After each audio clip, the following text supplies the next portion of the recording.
Coming up on NewsCenter, we investigate the surge of pesky and potentially dangerous emails students are receiving. We take an exclusive look inside the ADUC renovations, and campus remembers a professor that died suddenly, leaving students and faculty mourning. All this and more now on NewsCenter.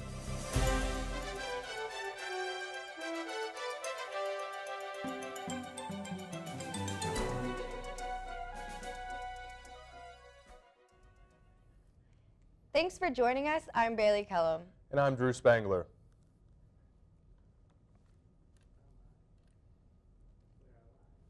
Governor Matt Bevin's new budget comes from cutbacks that affect some places close to home. Currently, the Folk Art Museum Center in downtown Moorhead saw a nearly $200,000 cutback. That's enough, according to the museum director, to cause the museum to close their doors. Nacogdoches Miller has more. Never shut down programs until now, and that's just because we don't know what's coming. The Trailblazer reported that the Kentucky Folk Art Center is just one of the 70 programs affected by Governor Matt Bevin's budget cuts, resulting in a crucial loss of funds. In a region already dealing with income loss, Collinsworth says that losing the Kentucky Folk Art Center could cause the region to lose an estimated $1 million annually if shut down. In the regional community, you will lose about $1 million worth of economic activity, if annually, maybe a little bit more. Not only will this remove a source of income for the region, but a unique quality of an actual art museum in the Appalachian area. The only real museum and the only art museum anywhere in Appalachian Kentucky. Museums of this quality you would never typically find in a town this size, in a region this poor. While in limbo waiting for a decision to be made, Collinsworth says he is preparing for the worst. We're making preparations and trying to look at the situation rationally and put ourselves in a position to avoid bankruptcy if I lose my job. So, losing the museum could be losing one more reason for people to visit Moorhead. You know, losing this museum means there's one less reason for people to visit. There's one less reason for people to move here. For NewsCenter, I'm Nacogdoches Miller. Last night, city members came together to try to raise money for the Folk Arts Center while rallying to try to save the arts at the Fuzzy Duck Coffee Shop. If you haven't checked your email lately, you may want to. Students say they have been receiving multiple emails from official Moorhead State accounts that lead to scams. NewsCenter's Nick Oliver has been following the story all week. Every student is aware of the constant amount of emails strolling into their inbox. Students like Bugs Reinhardt say it's their #1 way of communication with professors and classes. With all the different things I'm in, like I do musicals and stuff, we pretty much get exclusively updated through emails. But a recent startling email has been finding its way into students' accounts, raising questions about the network's security. Click here looks very fishy. The grammar in there looks very not legitimate. With the subject line usually reading emergency, the email asks students to click a link because their email has supposedly been restricted. After clicking the link is when IT officials say the service begins to fish for your personal information. It's pretty busy. The department's team says they've been taking call after call about the email chain, many with questions about their financial security. Credit card information, is that anything at risk right now? Quite possibly it could be at risk. Any email sent to you after they have access of your account will be seen by them. He says many of the email fishers find information on apps like GroupMe, Amazon, or even Facebook. Phishing isn't just going to happen while you're at Moorhead State. Phishing will happen for your whole life. As long as you have an email account, phishing is always a possibility. They also say opening the email is not the problem, but clicking the link inside the email is where problems could occur. If you click on the email, again, you shouldn't really panic. For the most part, it's a pretty simple fix. It's just it's a time-consuming process. Guys, the IT department says they will continue to monitor those emails students are receiving, and some students may be even asked to change their passwords in the near future. On campus, I'm Nick Oliver. Back to you. Following our investigation into the emails, students received a mass email from the administration directing them to change their passwords by mid-March. If you think you are still receiving those emails, you are asked to contact the campus IT department. Hundreds of college students from multiple state universities took to Frankfurt on Tuesday to rally for higher education. The rally, organized by presidents of the student body, focused on advocating for minimal budget cuts to higher education funding. This comes after Governor Matt Bevin's new budget cuts that announced another cut for state-funded universities. These cuts are the reason lawmakers say every state university has raised tuition prices since 2015. Members of the Student Government Association from Morehead State were on hand at the rally. After leaving the front of the Capitol, students went inside to speak to legislators about their concerns. Some of the universities on hand were University of Kentucky, WKU, EKU, and Morehead State. Organizers say that they plan to be back next year if more cuts come. Returning to campus for some students and faculty was met with sad emotions. Dino Golding, a design professor in the art department, died suddenly while visiting family in Florida over the holiday break. According to the Orange County Medical Examiner, the 47-year-old died from a cardiovascular disease on December 22nd. Design faculty organized a memorial service for Golding following his death on campus. Faculty members say Golding was much more than just a professor. A scholarship has been created to remember him. Stay with us for an exclusive look inside the Ada construction. We'll be right back after the break. It never gets old, huh? Nope. Kind of makes you want to... Breaking a song? Yeah? I love the sunset. I love Eagle Lake. I love the forest. I love when the Eagles play. I love the campus. And all its sights and sounds. Boom-de-yada, boom-de-yada. Boom-de-yada, boom-de-yada. I love philosophy. We love diversity. I love English. And all its weird words. I love the music. And all its melodies. Boom-de-yada, boom-de-yada. Boom-de-yada, boom-de-yada. I love fraternities. I love sororities. I love to draw things. And all the athletes. I love Morehead. It's such a pretty place. Boom-de-yada, boom-de-yada, boom-de-yada, boom-de-yada, boom-de-yada, boom-de-yada, boom-de-yada, boom-de-yada. Hey new MSU student, where are you off to in such a hurry? I gotta head back to my dorm to make lunch before my next class. Well, what if I told you there's a place that serves Starbucks, Chick-fil-A, Jump Asian Express, and the kitchen, and so much more? Well, jeepers, mister, that sure would be swell, but where would a place like that be? Welcome to 3rd Street Eats. It's open Monday through Thursdays, 7:30 a.m. to 6 p.m., and on Fridays, they're open only till 4 p.m. Mister, how am I supposed to pay for this food when I don't have any cash on me? You can use Beaker Bucks, Flex, or your meal plan. I'd like to use a meal, please. Thanks for showing me around 3rd Street, mister. This place is swell. You're welcome, but oh wait. There you go. Now you're ready to take on the rest of your week. Go Eagles!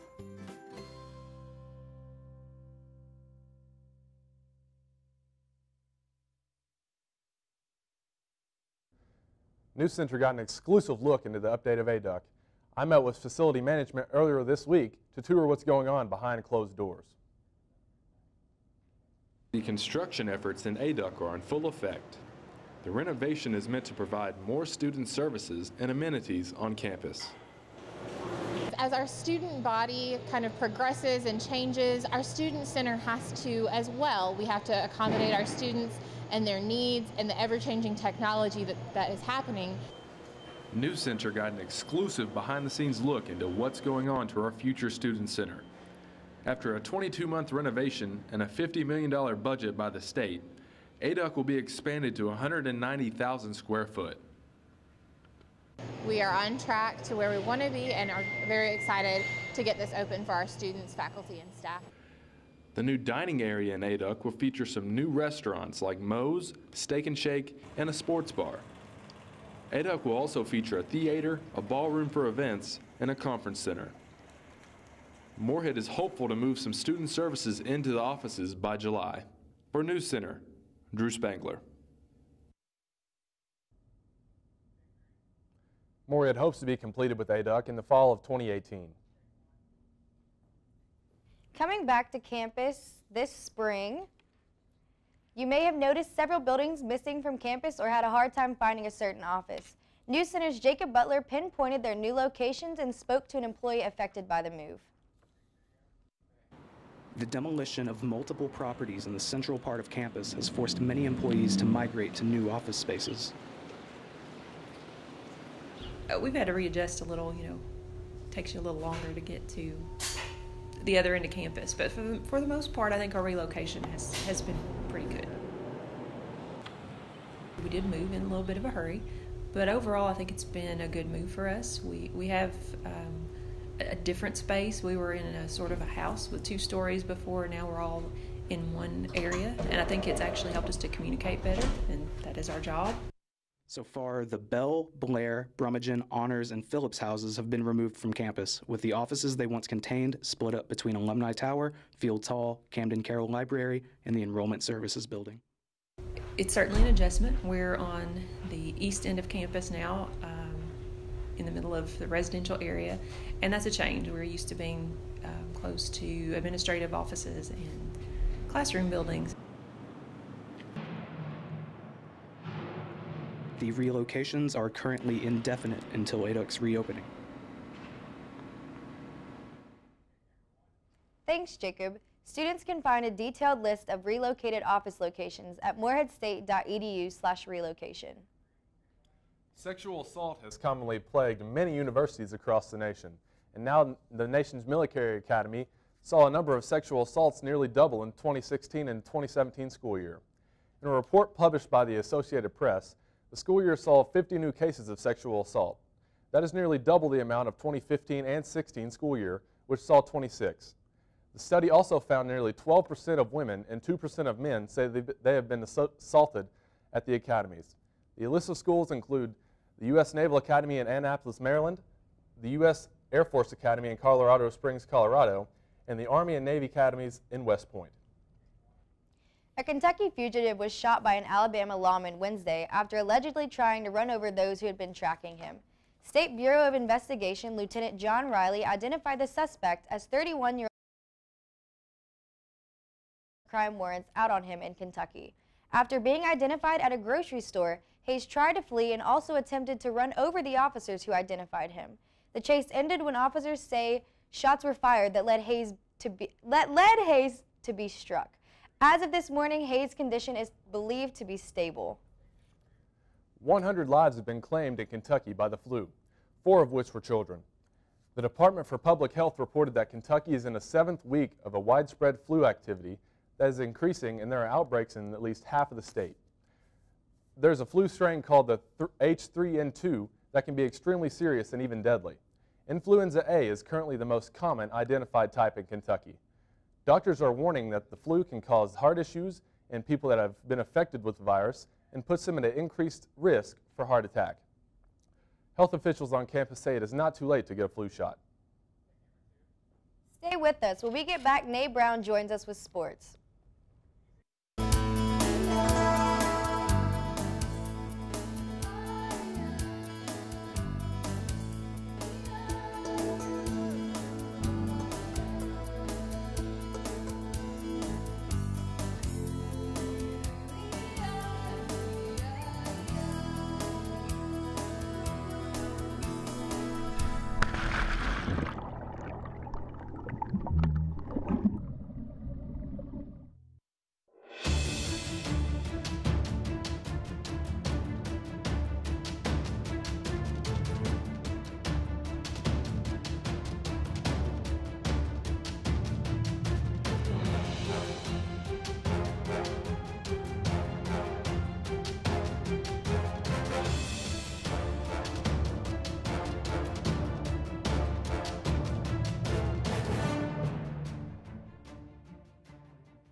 Last Thursday's men's basketball was a nail-biter, and the Eagles walked away empty-handed. With Tennessee State in town, the Eagles hope to add a win to their already sinking season, while the Tigers hope to break their 6-5 record in the OVC. This one was a tough one. Both teams came out playing, but the shots weren't falling for either team. The Eagles had a strong defense and controlled the floor with some strong dunks by Malik Green and a couple threes, failing to send the Eagles into the locker room at halftime with a close score of 28-29. Ready to go, the Eagles headed back out and were ready to play. Shots fell from both ends, but the game came down to the final seconds. A three with seconds left sent the Tigers packing with another win under their belt and the Eagles to the locker room with yet another loss. The Eagles had a second shot at a win this week, and again, it was a heartbreaker. The Belmont Bruins arrived ready to win, and they never let up. Running the score up in the first half, Belmont led Moorhead by 13, heading into the locker room. Things did not let up in the second half.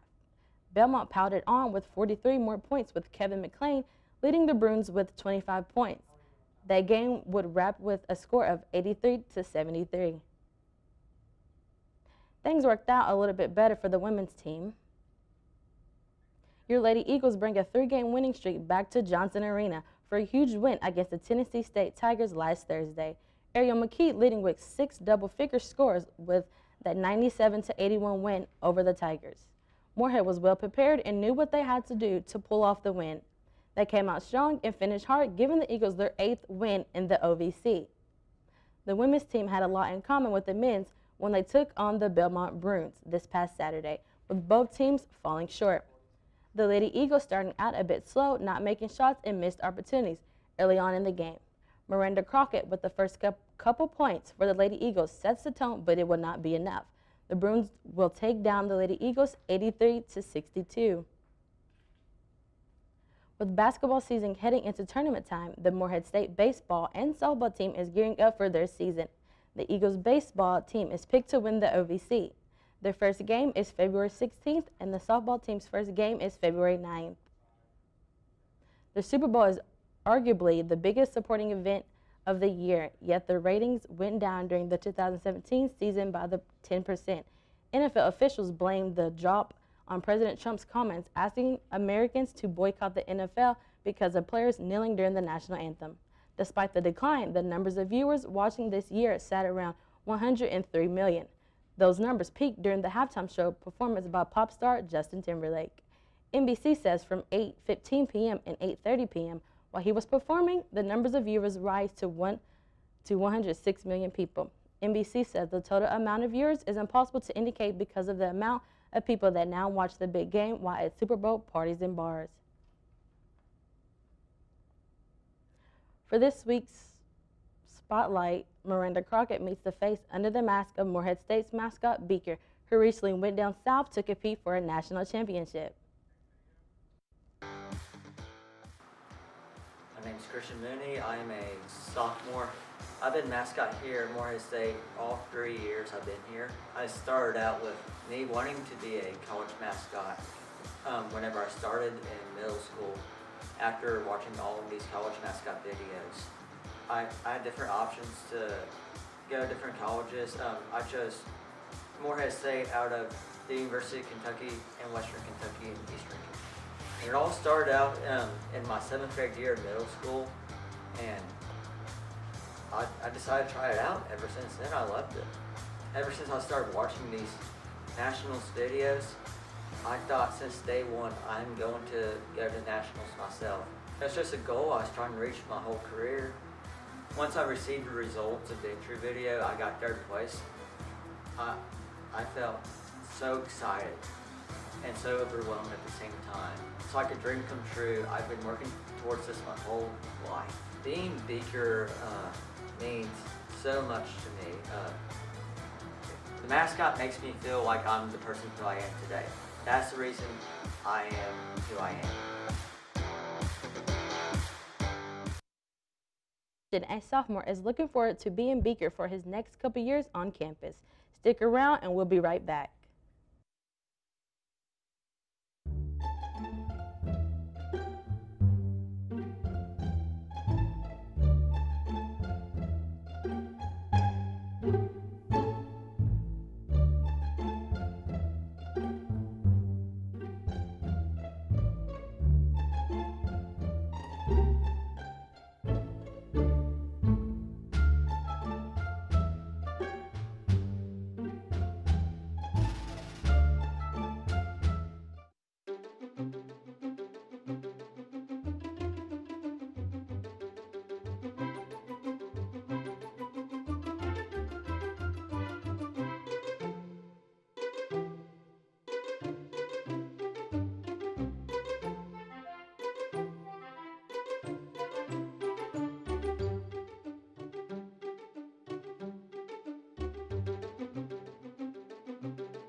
Looking for somewhere to test your true benching ability?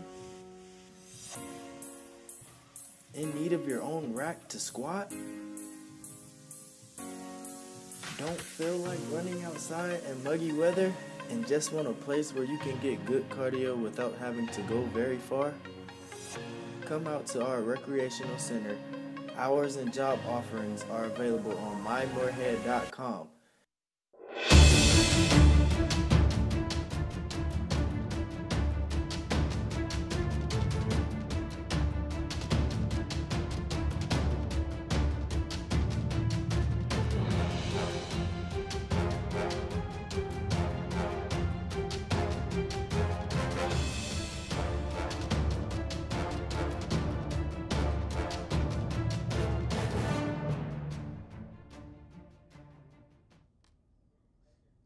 Welcome back. Once again, students have the chance of visiting the Space and Science Center while getting some entertainment at the same time. The Star Theater announced their lineup for the laser music shows for students to attend throughout the spring semester. Each night there are 3 different laser shows to attend, featuring music from some popular bands like U2 and the Beatles. There will be laser shows throughout the spring semester, with the first one on February 15th. MSU nights are free of charge with a presentation of an Eagle ID card. The shows are only for MSU students, faculty, and their families. February is National Black History Month. Morehead State University is holding events throughout the month in order to help share history and diversity. There will be events held across campus over the course of the month that will tell stories, educate, and entertain students. The events are being hosted by the Eagle Diversity Education Center, and the focus is to celebrate the month with educational content that everyone can enjoy and learn something from. The events are being made possible from collaborations and partnerships with campus and community organizations. The event kicks off Tuesday, a read-in at the library from 11 a.m. to 2 p.m. All students are invited to come out and join the events and activities. Eagle Essentials provides things for students that maybe cannot afford them. NewsCenter's James Daniels is one of there to provide us with more information. The Enrollment Services Center provides a unique opportunity for the students here on campus. I'm the Administrative Assistant to the Dean of Students, Max Ammons, and one of my roles is to help provide this great resource here on campus. Open Monday through Friday from 8 to 4:30, Eagle Essentials, located in room 109 of the Enrollment Services Center, provides students with everyday items such as basic school supplies, food, and even hygiene products. So in here most likely you'll see like fruits and vegetables, and then we'll have some soups, some spaghetti and meatballs, some ravioli, and down here you'll have your ramen noodles, and then we try to have like some cereal and some Pop-Tarts. We have some drinks at the bottom along with some snacks and macaroni and cheese. This is where we keep our hygiene products and our basic school supplies. So for a quick glance, here's some items that we have. We have shampoo, some body wash, some shaving cream, some soap, washcloths, things like that. And we also keep toothbrushes, toothpaste, deodorant, and basic school supplies in here as well. Eagle Essentials also accepts donations and has a newly created foundation account, and any donations made are tax deductible. For more information on donating, call 606-783-2033. For NewsCenter, I'm James Daniels. Local clothing company New Frontier is stepping up to help a child suffering from leukemia. The store owners and brothers Josh and Jared Ravenscraft say they set up their normal pop-up shop at a festival in West Virginia. The brothers say there they met 2-year-old Jax Newman. Newman suffers from a rare form of leukemia that his parents described to the company in emails. For a week in January, the brothers donated 100% of their proceeds to the family of Jax, who was to be treated at a hospital in Cincinnati. The brothers would later visit the child in the hospital. That's all the news we have for this week. Next week, join us as we look into one of the busiest flu seasons in Kentucky's history. As always, thanks for watching, and good night.